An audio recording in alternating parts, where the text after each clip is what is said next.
Peuple de Dieu, Shalom, nous voici arrivés à la fin de la première série que nous avons intitulée des mariages.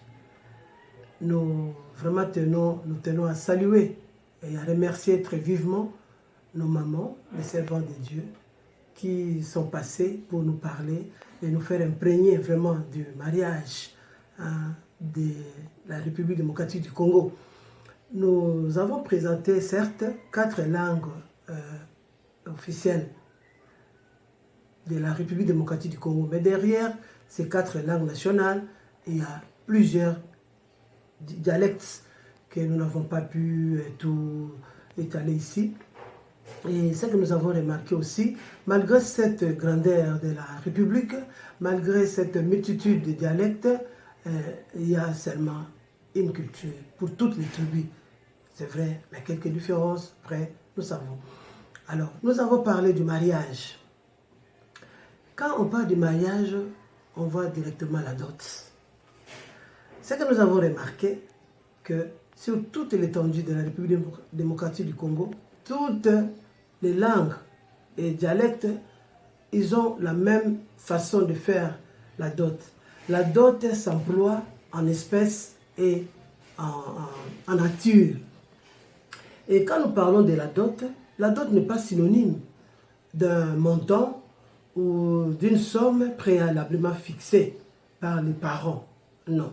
La dot n'est pas non plus une somme qui doit être exorbitante ou bien limitée. Ça veut dire que la dot n'a pas de prix, puisque le prix de la dot peut aller jusqu'au prix d'un véhicule, d'un immeuble, pour certains, d'une arme de chasse qu'on appelle calibre 12, d'une pirogue, d'une chèvre ou d'un montant, un montant particulier là, que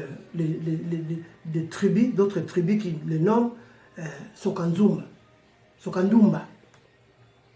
pour montrer la valeur de la fille par rapport à l'éducation qu'elle a reçue chez ses parents autour de la virginité.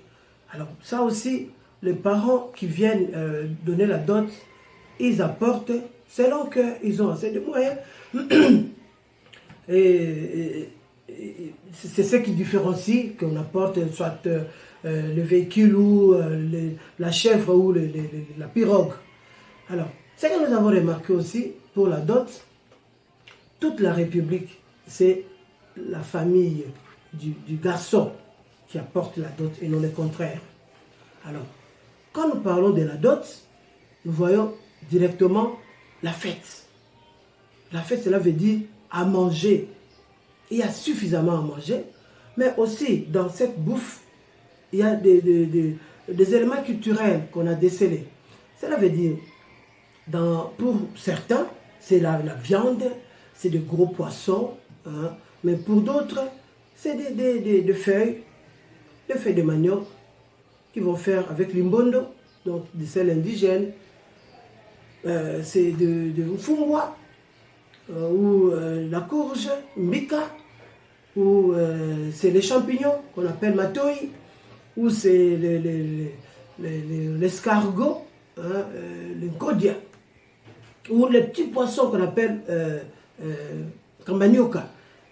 C'est ce que nous avons remarqué. Cela veut dire, la culture c'est ça, ce n'est pas que puisque vous apportez de gros poissons et que les autres préfèrent les herbes ou les feuilles, que vous êtes supérieur à l'autre. Non, c'est ça que nous avons remarqué. Bon, en fait, après la fête, la fille doit partir. Quand la fille part, c'est toutes les tribus qui donnent les conseils. Les conseils, c'est quoi? La fille, quand tu pars, tu n'as qu'un seul billet. Un billet, aller simple, pas de retour. Cela veut dire qu'il n'y a pas de divorce dans ce genre de mariage. Alors, ce qu'on demande encore à la fille, quand tu pars, c'est le respect de ton mari et le respect de sa famille. Et ce qu'il ne faut pas oublier, même si vous vous fâchez entre vous, même s'il y a une complication quelconque, il ne faut jamais laisser les maris affamés. Il faut faire attention pour sa sécurité alimentaire. C'est pour ça que nous avons remarqué, pour toutes les tribus de la RDC, les parents, ils ont adopté pour que le mariage soit entre les familles qui se connaissent. Dans ça, la famille de la fille dira, ah, on est calme puisque nous savons où notre fille s'en va. Ce n'est pas chez des inconnus. Et pour les garçons aussi, les parents disent, ah, nous sommes calmes puisque notre garçon nous apporte une fille qu'on connaît, ce n'est pas une inconnue. Vous voyez là, il y a le respect qui continue. Et puis, il y aura moins vraiment de problèmes qui peuvent conduire au divorce.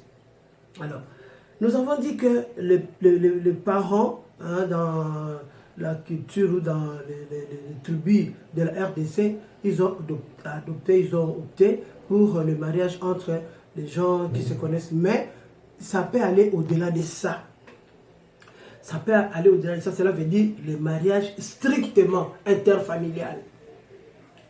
Alors, nos amis de bande nous ont aidés. Ils ont un nom.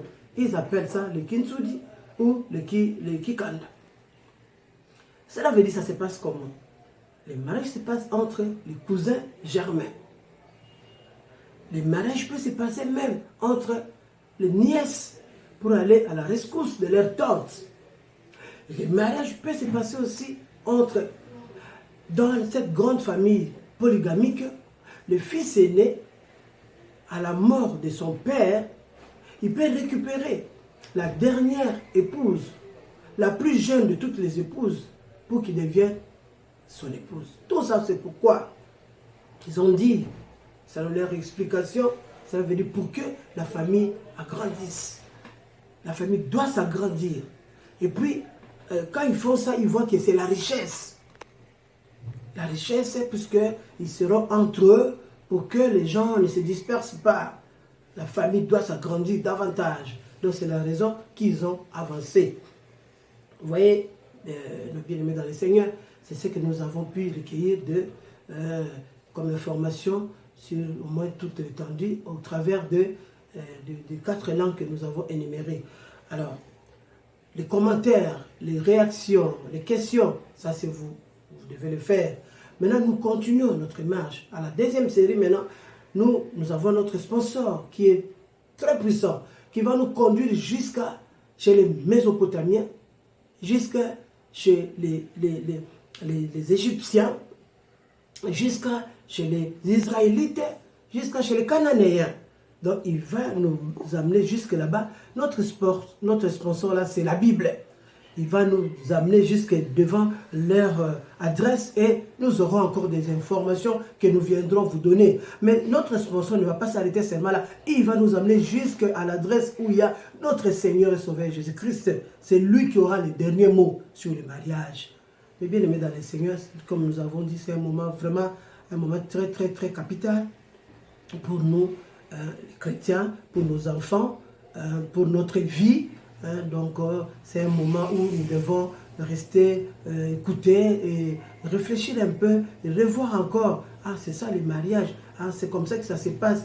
Ah, c'est ça qu'on ne connaissait pas. Bon, maintenant, écoutons un peu ce que les autres vont dire et ce que le Seigneur va nous dire aussi. Ça nous donne un temps, vraiment un temps favorable pour qu'on s'imprègne correctement du mariage. Du mariage. C'est vrai, on a dit en RDC, mais on s'est dit au début, on a dit ce que nous voyons en RDC, mais dans chez nos bien-aimés, les autres Africains, ça peut aussi s'apparenter et nous allons voir ce que ça va donner après. Que le Seigneur bénisse ces temps, que le Seigneur bénisse nos maisons, que le Seigneur bénisse tous nos projets, que le Seigneur soit avec nous, vraiment, qu'il soit avec nous, puisque nous sommes là, c'est pour l'évangile. C'est pour, comme il dit, nous devons répandre sa parole au travers du mariage. Le mariage, c'est vraiment dans l'évangile.